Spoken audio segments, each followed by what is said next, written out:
Hello everyone, আসসালামু আলাইকুম। সবাইকে নমস্কার, আদাব। অনেকদিন পরে একটু প্রকৃতির সান্নিধ্যে আসলাম। রমনা পার্ক খুবই সুন্দর জায়গা। তো এখানে এসে একটু ঘুরতে ঘুরতে প্রকৃতির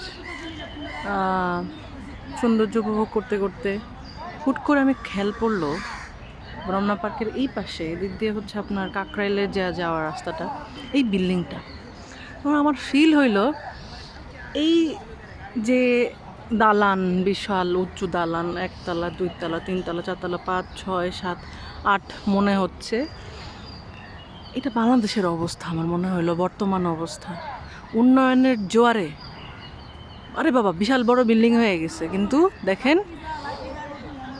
যে বাপের জন্মে আমি দেখি নাই এরকম উচ্চ ভবনে 2 তলা পর্যন্ত কোনো রকম ইট দিয়ে সব টিন শেড। ওয়াও, কি মানে আমরা কত ক্রিয়েটিভ। তো উন্নয়নের যে একটা স্তম্ভ বিশাল একটা, ওর মধ্যে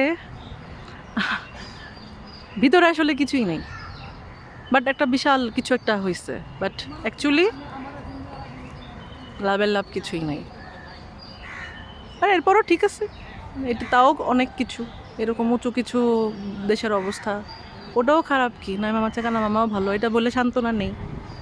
এখন অনেকে আমাকে গালি দিবে, অনেকে আমাকে ভালো কথা বলবে, অনেকে একমত হবে, ঠিক আছে। আপনার 6 আমার 9, আপনার 9 আমার 6। দেখেন কি করতেছে এগুলা, ছি ছি ছি। সুন্দর, সব কিছুরই নেগেটিভ পজিটিভ সাইড আছে। দেখেন এই জায়গাটা কত সুন্দর, মানে গাছ, ফুল, রঙিন রঙিন। দুষ্টুমি করলাম, ছিছি বলার কিছু নাই, সবই সুন্দর, সবই ভালো, যার যার তার তার।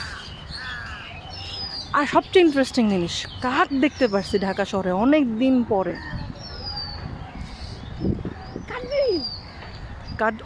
কাঠ বিড়ালি, গ্রাম ছাড়া তো দেখাই যায় না এগুলা। আস্তে, ওয়াও, চমৎকার।